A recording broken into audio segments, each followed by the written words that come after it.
In winding back the clock to the Obama years, the Biden administration is undoing so much of the good work that President Trump did. One of the more sinister acts has been the State Department's announcement that Israel's control of Judea and Samaria, or the West Bank as they like to call it, does indeed qualify as an occupation. This has been the accepted wisdom of Europe and much of the world for decades, but rarely do any of the politicians or media analyse what they are endorsing as fact.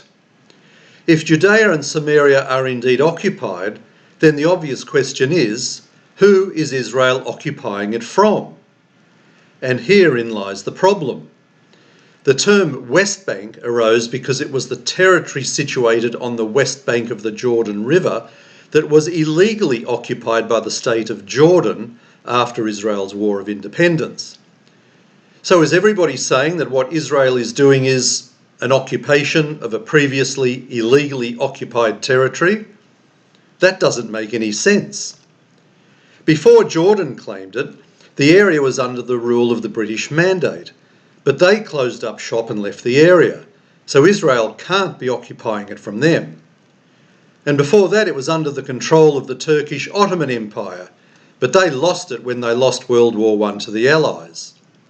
And before that, in 1517, the Ottoman Turks took control of the region from the Mamluks, who were Turkish and Circassian slave soldiers headquartered in Egypt. And the Mamluks don't even exist anymore, so they can't want it back. I could go on, but you get the point. Of course, the not-so-subtle contention is that Israel is occupying Palestinian Arab land, but the facts simply don't support this claim. In fact, the territories of Judea and Samaria have never been part of any nation except a Jewish state. Israel regained control of the area in 1967 after the Six-Day War, but the Palestinian Arabs only invented themselves as a people in 1964, so their claim to be the ancient indigenous people of the region rings for rather hollow, especially when they criticise Israel as a colonising occupier. Before 1948, when the State of Israel was born, if you described yourself as Palestinian, then it was generally understood that you were Jewish and lived in mandatory Palestine. Want proof? Before it was the Jerusalem Post, the newspaper was called the Palestine Post. Google it and see what comes up.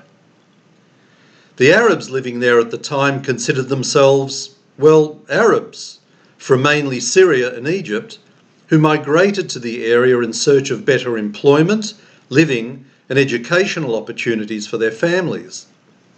This whole notion that Israel is occupying Palestinian land is a big lie. It's a myth. Yet for decades the Arab and Muslim world, along with the anti-Zionist and I would say anti-Semitic NGOs, have conned the politician and the media into accepting this lie without question. It begs the question, of course, that if the area was indeed always Palestinian, why did they not make any claims against Jordan during the 19 years between 1948 and 1967? But to make matters worse, most Jewish communal organisations have also gone along with this falsehood. The Arab world must be slapping their thighs and laughing into their shawarma and coffee at how gullible the Jewish organisations have been. So let's be honest about it. According to international law, the lands of Judea and Samaria are certainly disputed, but they are not occupied. That means that any resolution to the conflict needs to be negotiated between the parties. Even back in 2014, our Prime Minister Tony Abbott made this very point. Judea and Samaria have been inhabited by Jews since biblical times, even when it was recognised as their land, but controlled by some other power. And the fact is, you can't occupy something you already own. This whole myth of occupation is nothing more than a tool, a charade, to further delegitimise Israel as the nation-state of the Jewish people living on their ancestral homeland. The Australian Jewish Association is the only communal organisation in this country making these points.